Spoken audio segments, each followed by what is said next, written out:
Olá, tudo bem?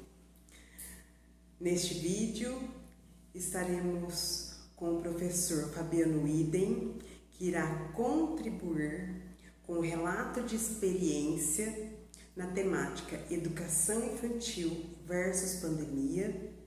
Fabiano, quero te agradecer imensamente por estar contribuindo, me ajudando e ajudando a entender também, através da sua ótica, o que foi este momento na educação infantil.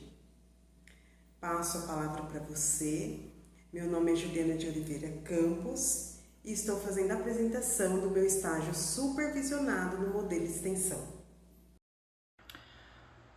Olá, meu nome é Fabiano e eu fui convidado para falar sobre a educação infantil no contexto da pandemia de Covid-19. Para isso, elaborei um roteiro para que esse meu relato ele possa contemplar alguns pontos que eu julgo serem bastante importantes. Primeiro, que para a educação é inegável que a pandemia de Covid-19 ela foi um marco para a sociedade e como a educação, né, a unidade escolar não é uma ilha, também para a educação. Mas eu tomo por princípio que nós não podemos ver a pandemia nem sob um aspecto, sob um viés messiânico, que salvou tudo, e muito menos apocalíptico, que estragou com tudo. Eu acho que a gente tem uma possibilidade de uma interação e uma reflexão acerca de vários pontos positivos e negativos, né? Sempre que a gente fala da educação infantil, eu procuro pontuar o seguinte, que quando a gente fala de tudo que envolve o pensar a infância dentro da educação básica, a gente tem que falar na e da. Por exemplo, não há como falar somente da avaliação na educação infantil. É preciso falar da avaliação na educação infantil e da educação infantil. Parece um pouco complicado, mas eu vou vou explicar esse meu ponto de vista. Quando a gente presenciou o fechamento das unidades escolares, nós estávamos num processo de assimilação da Base Nacional Comum Curricular e da implantação do Currículo Paulista.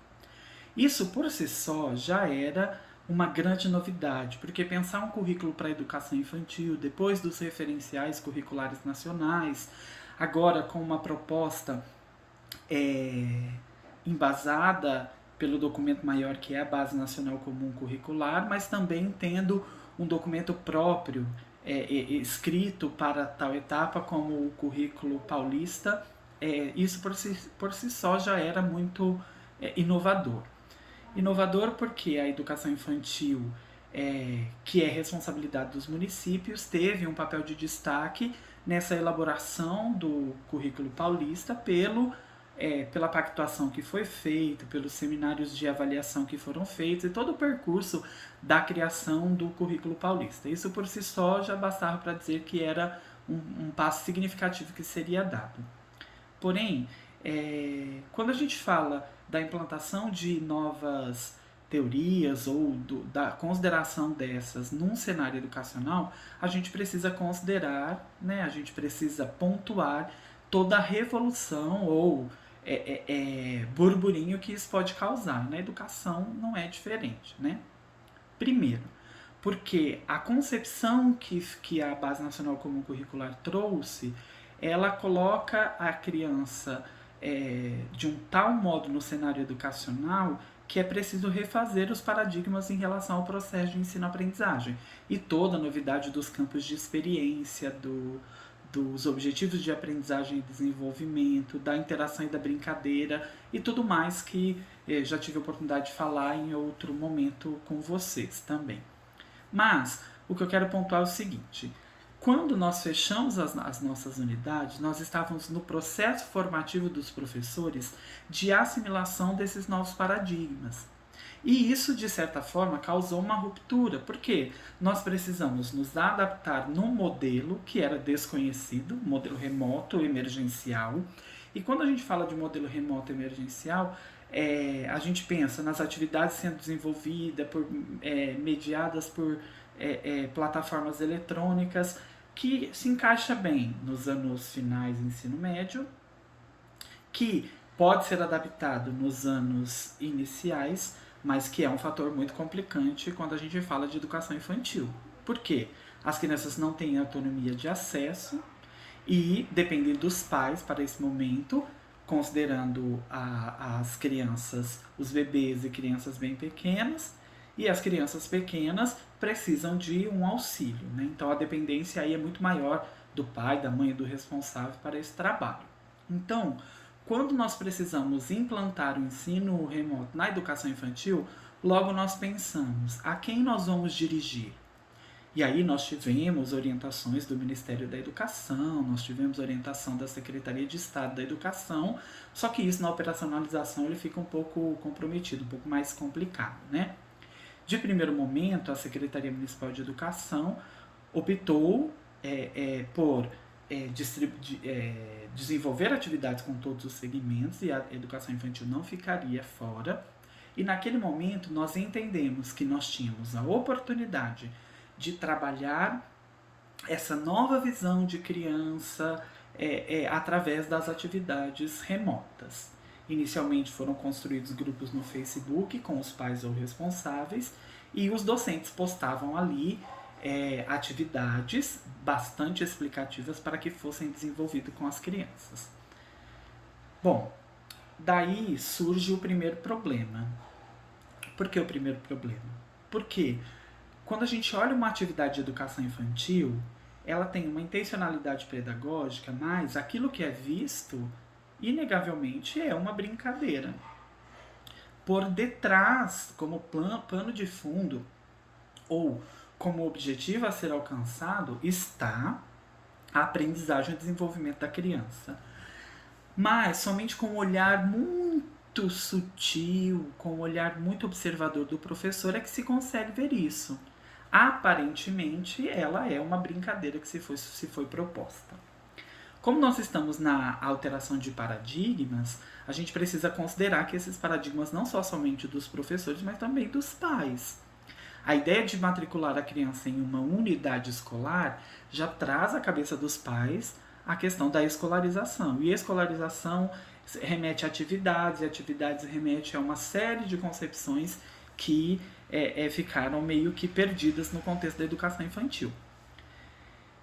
Esse foi o primeiro ponto que a gente precisou considerar. Porque muitos pais, e isso são relatos verdadeiros que a gente escutava dos gestores e das coordenadoras pedagógicas das unidades de educação infantil, mas é isso que é para o meu filho fazer? Por exemplo, explorar texturas, seja na farinha, seja na areia. Pai, é para isso que é para ele fazer. E essa ideia de que aquilo não era uma atividade, uma atividade escolar, foi o pior ponto a ser trabalhado.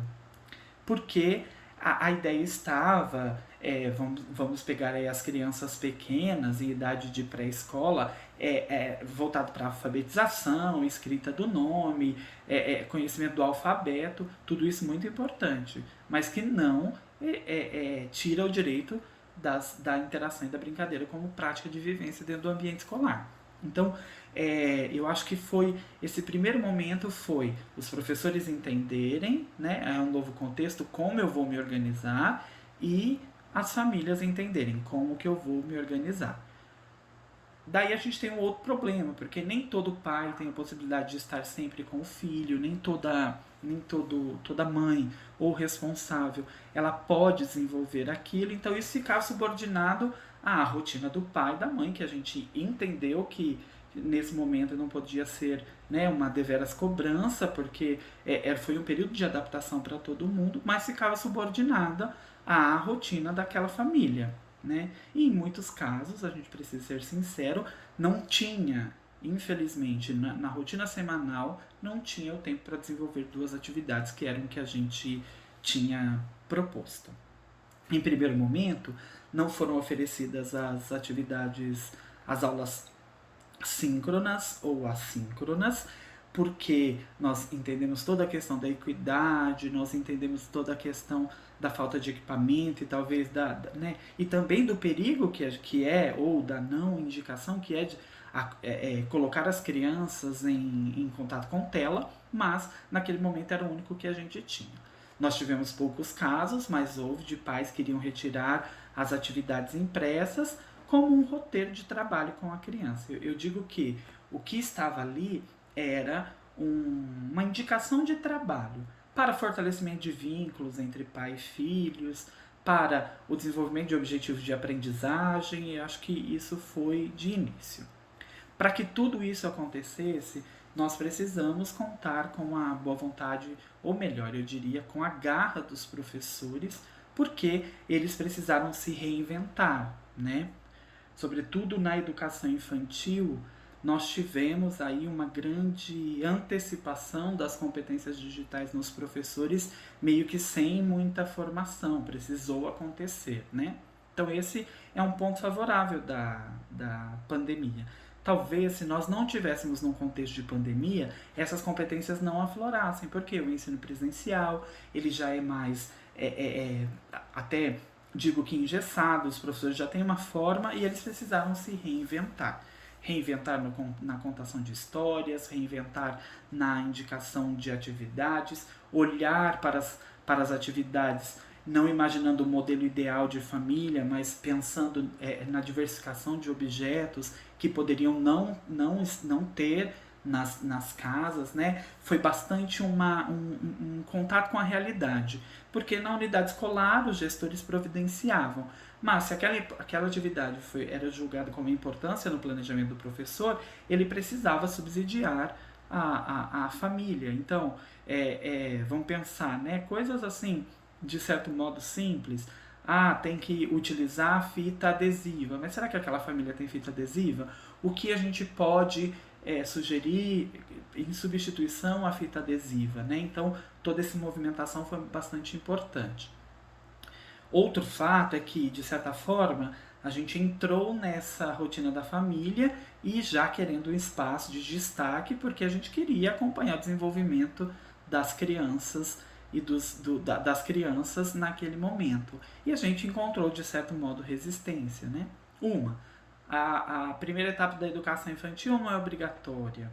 Não sendo obrigatória, eu mando meu filho para... Eu ainda me disponho a fazer as atividades com o meu filho, só que elas estão pautadas na interação e na brincadeira. Então, essa meio confusão. Então, o primeiro ano da pandemia, né, do início de 2020 até o final de 2020, nós tivemos essas indicações para as crianças. E eu vi um movimento muito bonito que eu quero contar, por exemplo, de colocar textos nas mãos dos pais para que eles pudessem ler com os filhos, da indicação de links de livros, da indicação de links de audiolivros. Tudo isso foi um movimento de coordenação, gestão e professores pensando na otimização dessas atividades para esse tempo de pandemia do novo coronavírus. Por outro lado, esse processo com certeza fez com que tivesse um distanciamento das crianças, né? A gente não pode negar isso. Muito embora a gente sempre pedisse para os pais fotografarem, dizerem, emitirem um relato de como aconteceu, e a gente contrapõe, né? Os pais conscientes e os pais que não davam tanta importância, né? E buscando aí a equidade como um pilar de garantia da efetivação do direito à educação. Passados 2020, eu preciso ponderar, 2020 a gente caminhou imaginando que nós não retornaríamos para o ensino presencial. Então, aquela manutenção do vínculo com a escola, aquele olhar para aquilo que a criança conseguia desenvolver, ele foi sendo considerado para que o ano letivo ele não fosse um ano perdido, né? E não pode, a gente precisa considerar um ano perdido para quem perdeu a vida, para quem passou por essa situação muito triste, né? As nossas crianças aprenderam outras coisas também, sem minimizar aqui o impacto na aprendizagem das crianças, não é isso, né?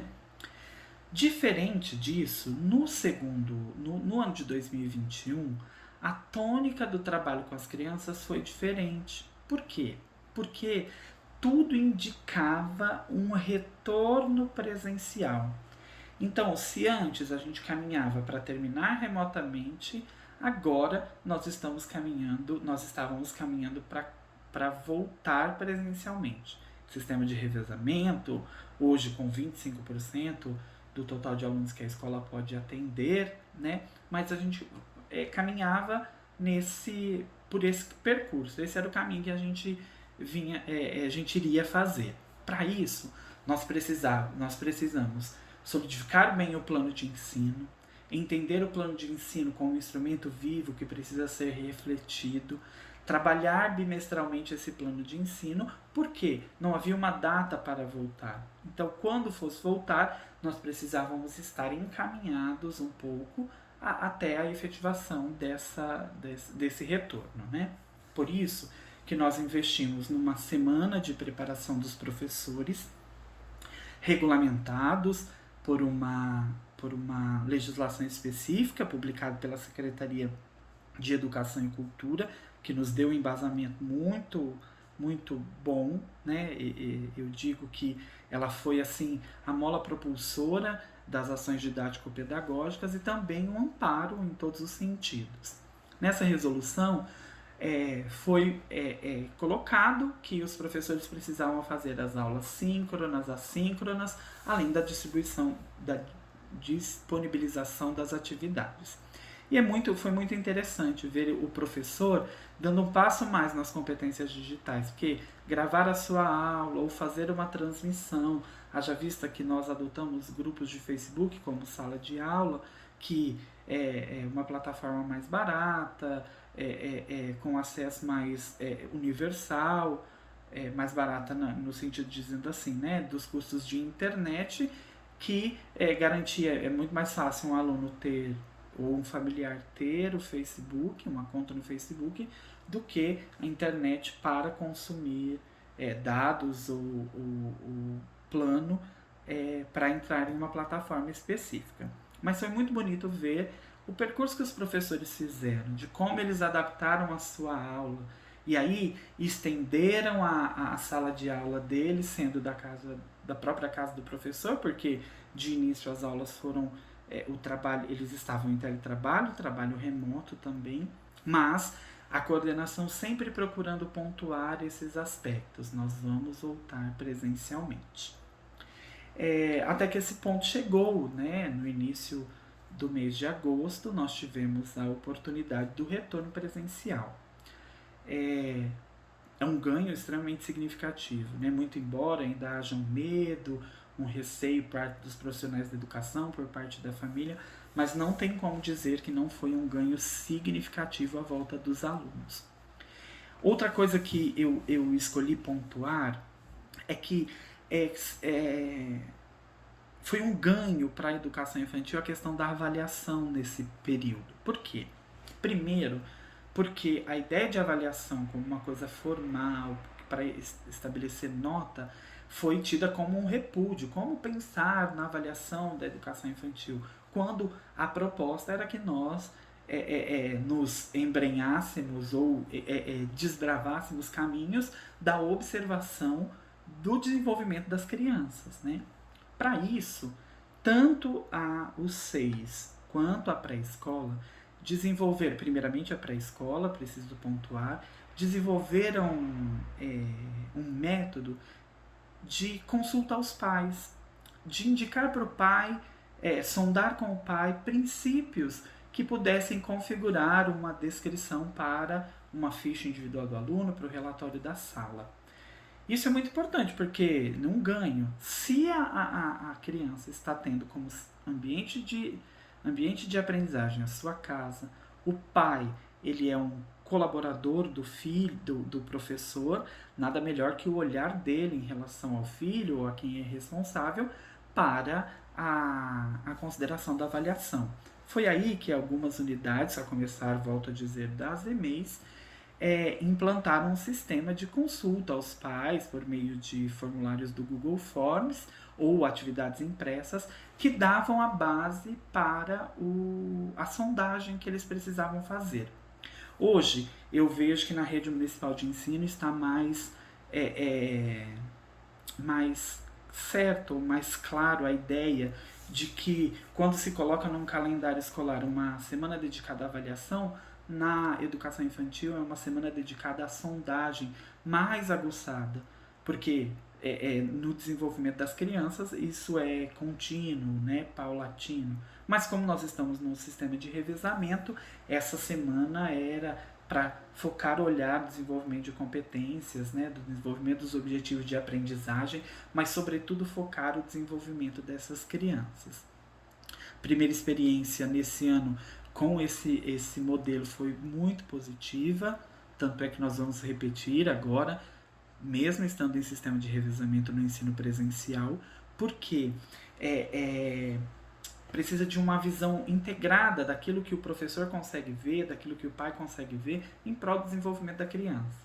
Gosto bastante, não canso de repetir um provérbio que diz que é preciso de uma aldeia inteira para educar uma criança. E eu penso que o esforço conjunto de coordenador e gestor, da equipe gestora, professores e educadores, eu atualmente estou como interlocutor da educação infantil no núcleo de atualização educacional, mas na fala com os monitores eu os tenho como educadores, né? Essa função que que vai além, vai além do diploma de pedagogia, né? Ajuda ali no desenvolvimento dessas crianças.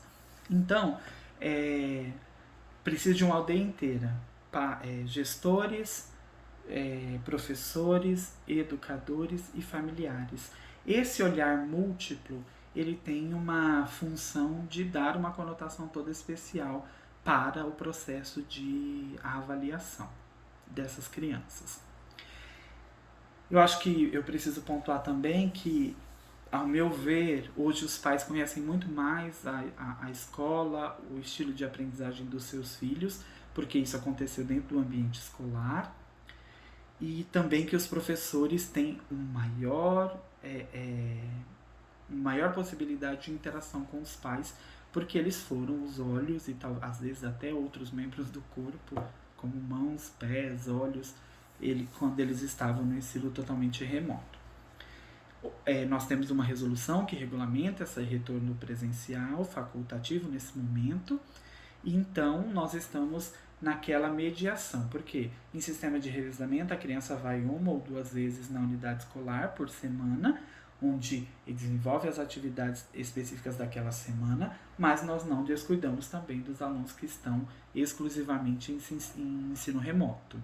Para esses, porque é um direito, né? Sendo facultativo, é um direito dos pais.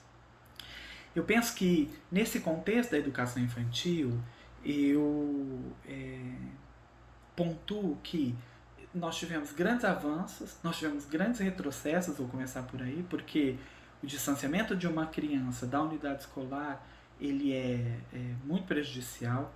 Haja vista essas crianças que estão na primeira infância, quando há uma janela de oportunidades que não pode ser perdidas, inúmeras conexões neurais sendo feitas, e que aquilo que for negligenciado nesse período, ele raramente vai ser compensado nos outros períodos da vida. Então, não obstante toda dificuldade, toda perda significativa que aconteceu, né, todo o déficit que a pandemia gerou, nós tivemos grandes avanços considerando essa outra ótica. Então, como eu comecei dizendo, né, que nós precisamos ver na educação infantil e da educação infantil, esse meu relato da educação infantil, ele é bastante positivo, dado essa oportunidade que nós tivemos de avançar nas competências dos professores, ter um olhar para a relação escola e família, família e escola, e também dessa possibilidade de que os referenciais do currículo paulista, dos materiais que a gente chama de currículo em ação, específico para a educação infantil, pudessem já ir sendo utilizados pelos professores, né? Então, foram ganhos bastante significativos. Agora, pensando sobre a ótica na educação infantil, eu acho que na educação infantil os alunos foram os mais prejudicados, né? Porque dependia do pai, os pais tiveram que se adequar em relação a rotinas e horários. Depois disso tinha toda a questão dos equipamentos, de acesso à internet, a vergonha talvez da interação, o fato de não querer se expor tirando uma foto ou publicando um vídeo na rede social, isso sem sombra de dúvidas também pesou. Então, para finalizar, eu quero pontuar que essa experiência de estar na educação infantil, para mim, está sendo muito, muito positiva, de construir coisas mesmo que a pandemia trouxe para ficar, né? Eu faço um curso pela UFSCar que diz de escola, que chama Escola Outra, né? Relação com o saber em busca da construção de uma escola outra. Para todos os segmentos, né? A escola ela está em reconstrução. O que nós temos hoje são retratos de uma escola que existia, de uma escola que está por vir. Na educação infantil também nós temos retratos de uma educação pautada em outros materiais que não a Base Nacional Comum Curricular e o Currículo Paulista, e por isso são materiais que nem sempre valorizava a formação integral da criança, estava mais relacionado ao cognitivo, a questão da exploração, da brincadeira. Falando isso, né, me permitam fazer uma referência, existe uma palestrante no Brasil que fala sobre a educação infantil chamada Regina Schudo.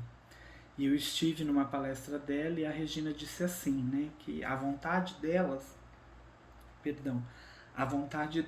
é tirar o gramado de muitas escolas, plantar muitas árvores para que as crianças brinquem no barro, brinquem na água, brinquem nos espaços abertos, porque a criança aprende a partir da brincadeira, essa exploração do lugar onde ela está, né?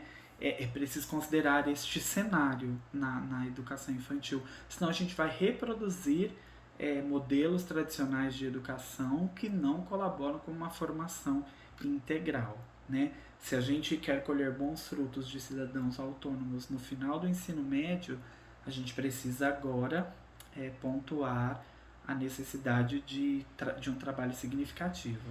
Já que fiz referência a Regina Schudo, quero fazer também referência ao Cortella, né? O Cortella diz assim: na minha opinião, os professores das séries mais iniciais precisariam ganhar mais do que os professores universitários, porque o grau de dependência nas séries iniciais, na educação infantil, é muito maior. E aqui, formando um solo bem preparado, lá a gente tem êxito, né? Não estou aqui para discutir mérito de questão de salário, não. Mas, de fato, o professor da educação infantil, ele trabalha com uma autonomia, para provocar autonomia no aluno dele, por intencionalidade pedagógica e tudo mais, mas esse trabalho exige mais proximidade, né, do que na universidade. Então, o que eu entendo, o que eu penso, é que nós tivemos falando especificamente, né, da minha realidade, do meu campo de trabalho, nós tivemos avanços significativos em relação à constituição do processo de ensino e aprendizagem, a oferta de atividades pautadas na interação e na brincadeira, as vivências, a sugestão de vivências e esse retorno agora presencial. De fato, nós nos surpreendemos porque achávamos que seria uma choradeira só das crianças menores, É claro que isso houve, né? Porque criança é criança, mas esse olhar cuidadoso mostrou que esse tempo provocou um certo amadurecimento até nesses pequenininhos, mas que eles voltaram para a unidade escolar com esse desejo. É perceptível, né? O quanto isso faz diferença na vida de uma criança.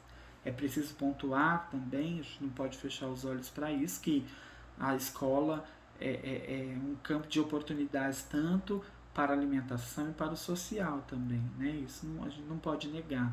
E saber que as crianças estão voltando nos dá uma segurança para dizer, pelo menos nesse período a gente consegue efetivamente garantir alguma coisa além da educação, que é a nossa base primordial, né? Isso é bastante.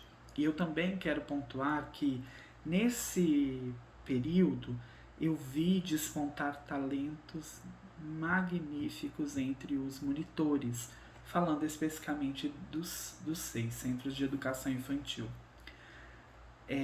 O quão as habilidades manuais e artísticas elas estão sendo colocadas em desenvolvimento e em ação para receber as crianças, mas também para interagir com elas nas casas. Eu quero pontuar isso, eu acho que eu preciso fazer jus a esses profissionais que tanto desenvolveram em prol das nossas crianças, né? Que eu tenho um carinho muito grande por todos eles. E também dos professores